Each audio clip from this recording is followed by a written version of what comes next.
राग आदि नहीं छोड़ता तब उसका कार्य कैसे सिद्ध हो, तथा नव तत्व की संतति का छोड़ने को कहा, सो पूर्व में नव तत्व के विचार से सम्यक दर्शन हुआ। देखो, सम्यक दर्शन सीधा हुआ है नव तत्व का विचार करने से। और आत्मानुभूति से सम्यक दर्शन नहीं लिखा उन्होंने तो लिखा कि नव तत्व का विचार करने से सम्यक दर्शन हुआ, पश्चात निर्विकल्प दशा होने के अर्थ नव तत्व छोड़े। माने सम्यक दर्शन पहले हुआ, निर्विकल्प दशा बाद में हुई। इस सब पूरे मुमुक्षुओं की बात पढ़नी चाहिए। ये टोडरमल जी ने क्यों लिखी? क्योंकि मुमुक्षुओं के दिमाग में बहुत ज़्यादा घुस गया है कि आत्मानुभूति के बिना सम्यक दर्शन नहीं होता, आत्मानुभूति के बिना सम्यक दर्शन नहीं होता। आत्मानुभूति करो तो सम्यक दर्शन हो। तत्व विचार करने से क्या होता है? दो चीज़ें मुमुक्षुओं के यहाँ बहुत मिसिंग हो रही है। यानी एक पहला पायदान है कि स्वाध्याय करो, ठीक है कि नहीं, और तीसरा पायदान है कि अनुभूति करो। लेकिन जो दूसरे नंबर का पायदान है तत्व विचार करो, ये गायब कर दिया है। मुमुक्षु लोग दो ही काम करते हैं, या तो वो स्वाध्याय में लगे रहते हैं या आत्मानुभूति करने लगे। और बीच वाला जो तत्व विचार करने वाला स्टेप है उसका कोई अति पता नहीं है। मैं राग से भिन्न गायक हुआ, मैं तो जानने देखने वाला गायक तत्व हूँ।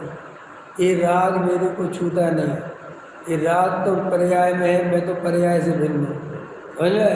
ऐसा करता है और उपयोग को आत्मा में लगाकर आत्मानुभूति का उपाय करता है। और ये उपाय बहुत पंडित विद्वान बताते भी हैं, कभी कभी मैं भी बताऊंगा। लेकिन इसके पहले क्या करना है वो पता होना चाहिए। अरे हमारी परद्रव्य में सुबुद्धि पड़ी हुई है, परद्रव्य में एकत्व ममत्व बुद्धि पड़ी हुई है, तो ये उपयोग आत्मा में आ भी जाएगा तो कोई काम का नहीं है। और ऐसा दिन भर में 50 दफे उपयोग आत्मा में आता है। अरे आवाल सभी गोपाल, सुलभ सबको चिन्मय अभिराम। जब ये बाबूजी ने लिखी ना लाइन, अरे बाबूजी की नहीं है, मूल में तो आचार्य अमृतचंद देव की है। यह भगवान आत्मा सबके अनुभव में आ रहा है, तो फिर ये जी मिथ्या दृष्टि क्यों है? इस बात पे हमें जोर देना चाहिए कि ये बात तो ठीक है कि जब सबके अनुभव में आ रहा है, और आज अभी मैं तुम्हें अनुभव कराऊँ आत्मा का, तो आप भी कहोगे कि हमारे अनुभव में आ गया। लेकिन हम फिर भी मिथ्या दृष्टि रहेंगे अनुभव करने के बाद भी। ये पहली दफे सुन रहे होगे ये बात, क्योंकि तुम अनुभव समझते किसे हो? पहले ही बताओ कि भाई अनुभव से समझते हैं कि अपनी आत्मा स्थिर हो जाना, तो तुम्हें स्थिरता होने का अर्थ तो अभी पता ही नहीं है, क्योंकि सम्यक दर्शन के बिना चारित्र्य तो होता नहीं, तो स्थिरता काय बात की? तो फिर होता क्या है कि हम लक्षण से आत्मा की पहचान करते हैं। चूँकि राग का लक्षण अलग है, ज्ञान का लक्षण अलग है, समझ में आया ना? और हमने कहा कि जो ज्ञान है सो ही आत्मा है, जो जानने देखने वाला तत्व है सो ही आत्मा है। तो आपने कहा ओके, बिल्कुल ठीक है। पर हमने कहा कि ये शरीर जो है ये आत्मा नहीं है, क्योंकि इसमें स्पर्श रस गंध वर्ण है। तो आपने कहा ये भी ओके है। और हमने कहा ये स्त्री पुत्र मकान दुकान तुमसे भिन्न है, बोले ओके है, ठीक है कि नहीं? फिर हमने कहा जो जानने देखने वाला गायक तत्व है वो आत्मा है, ये भी ठीक है। हमने कहा देखो, तुमने देखा, तो तुमने देखा कैसे?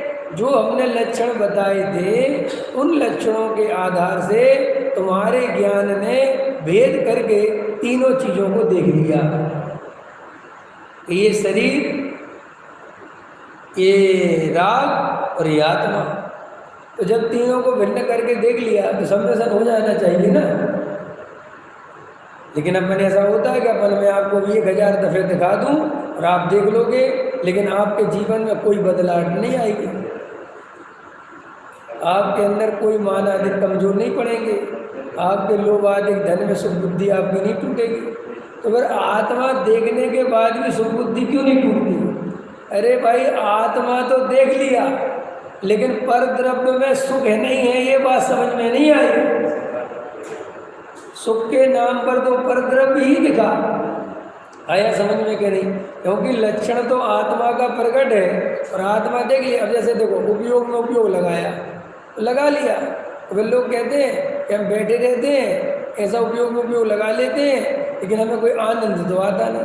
तो भाई साहब आनंद जो है उपयोग में उपयोग से नहीं आता, आनंद आता है पहले श्रद्धा सही हो, पहले तत्व निर्णय सही हो। जैसे लोग में तो मैं बहुत बड़ा महल दिखाया और एक झोपड़ी दिखाई और एक मकान दिखाया, तो महल भी तुम्हारे जानने में आया कि नहीं आया? ये देखो कितना बढ़िया कोठी बनी है, ये आपके जानने में आ गई। और ये झोपड़ी है, ये ऐसा है क्या सब आ गया। तो साहब आपको ये महल देख के कैसा लग रहा है कि भाई साहब बहुत अच्छा है, बहुत ही बढ़िया है। तो आपको मज़ा आ रहा है कि नहीं आ रहा? कि नहीं आ रहा? कि मज़ा क्यों नहीं आ रहा आपको? हमें तो बहुत मज़ा आ रहा कि भाई मेरा थोड़ा ही है, मैं इसका स्वामी थोड़े ही हूँ, इसका सुख मुझे थोड़ी ही मिलेगा। तो जब तक अपनापन ना हो, जब तक उसका स्वामीपन नहीं हो, तो महल ज्ञान में जानते हुए आनंद को नहीं दे सकता।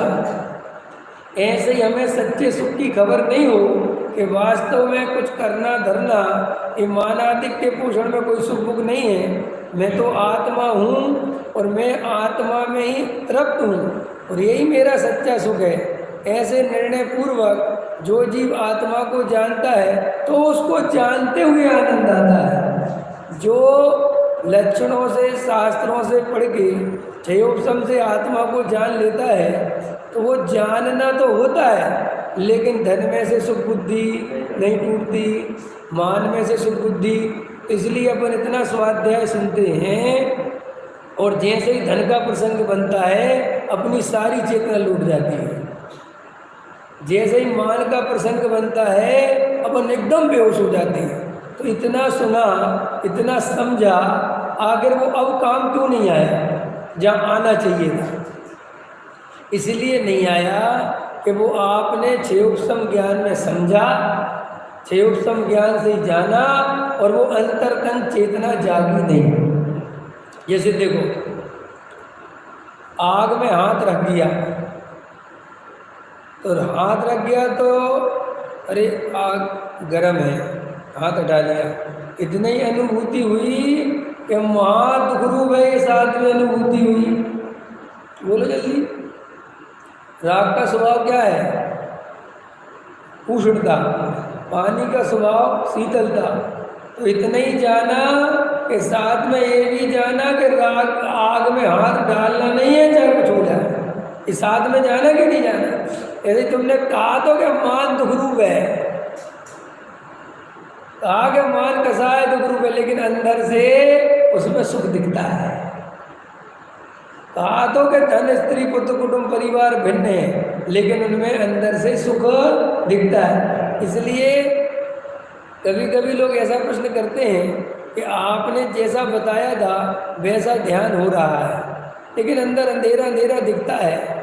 शांति तो हो जाती है, लेकिन करें क्या उस शांति का? क्या करें बैठ के? जीने के लिए पैसा तो चाहिए ना, है? कुछ मान सम्मान तो चाहिए, कुछ काम तो चाहिए। इसका अर्थ ये है कि तूने परिपूर्ण अकर्ता ज्ञायक स्वभाव को स्वीकार नहीं किया, कि कर्तृत्व के दुख को दुख नहीं जाना, मान आदि के दुख को दुख नहीं जाना। है समझ में? यहाँ टोडामल जी साहब कहते कि अपन को ऐसा प्रश्न करो। कल एक प्रश्न था कि भाई हम इतना तत्व विचार आदि करते हैं, 20 साल से स्वाध्याय सुनते हैं, 10 साल से स्वाध्याय सुनते हैं, करते हैं, लेकिन हमारे अंतरंग में हम सब जानते हैं स्त्री पुत्र मकान दुकान ये सब मेरे नहीं हैं। ये सब हम जानते हैं कि जो बुढ़ापा आएगा, जो शरीर साथ देने वाला नहीं है, शरीर में नहीं हूँ, ये सब जानते हैं। फिर भी हम अंदर में देखते हैं कि हमारी वासना बिल्कुल भी खत्म नहीं होती है। हम रोज बोलते हैं मान महाविश्वरूप, लेकिन जैसे ही भीड़ होती है, मान का प्रसंग बनता है, हम सब भूल भाल के वो मान चाहिए कैसे झपट्टे मारते हैं। तो ये दशा हमारी क्यों होती है? जब हमने जो चीज़ जान ली, इतना समझ लिया, और विचार भी आता है कि संसार में सुख नहीं है, पैसे में सुख नहीं है, जब पुत्र अधिक भिन्न है, ऐसा जानते हैं, लेकिन फिर भी ये परिणति उन्हीं पर द्रव्यों में जाके रमती है। उसकी क्या कारण है? तो वहाँ उत्तर दिया कि तेरा विचार है ऊपर ऊपर और वासना है अंदर गहरी। है समझ में कि विचार तो अपन ऊपर ऊपर कर लेते हैं, लेकिन अंदर में सारा सुख दिखता पर द्रव्य में ही है। देखो अब एक छोटा सा प्रश्न करूँ, धन में सुख है कि आत्मा में? तुम बोलोगे आत्मा में। बोलो धन में सुख है कि आत्मा में? बोल, कितना सरल पूछा मैंने। धन में सुख है कि ध्यान में? आप बोलोगे ध्यान में, लेकिन जो ध्यान में आप नहीं बोल रहे हो, समझ रहे? ये आपने 10 साल लगातार सुना है, तो वो क्षयोपम ज्ञान में वो बात रट गई है कि इसका उत्तर ध्यान देना है। तो आपके हमारे उत्तर देने से कोई फर्क नहीं पड़ता है कि आप उत्तर क्या देते हो, क्योंकि आपके उत्तरों की तब तक कोई वैल्यू नहीं है जब तक वे अंतर से नहीं आते। और अब अपना अपना उत्तर खोजना कि धन में सुख नहीं है, ये अंदर से आया कि वास्तव में ऊपर ही ऊपर से आके चला गया। ये क्यों साहब अंदर से क्यों नहीं आया?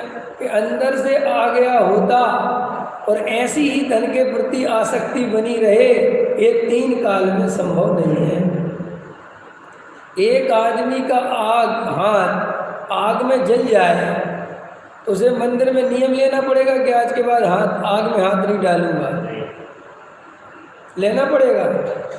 बोलो कितनी प्रतिज्ञा लेनी पड़ेगी कि अब आग दिखेगी आग में हाथ नहीं डालूंगा चाहे कुछ हो जाए। अरे भाई साहब कैसी बातें करते हो? जो आग में हाथ एक बार जल गया तो जिंदगी भर के लिए श्रद्धान हो गया कि आग में हाथ डालने ही नहीं है चाहे कुछ हो जाए। कोई जबरदस्ती पकड़ के डाले तो भी नहीं डलवाए। तो श्री गुरु कहते हैं कि ऐसे ही जैसे आग में श्रद्धा जग गई, दुख भाषित हो गया, तो अब कोई आग में हाथ डालने के लिए प्रतिज्ञा नहीं लेनी पड़ती। ऐसे ही जिनको वास्तव में सच्चा वस्तु स्वरूप का निर्णय हो जाए और उनकी परद्रव्य में आसक्ति, एकत्व, ममत्व, कर्तृत्व बना रहे, ये 3 काल में संभव नहीं है।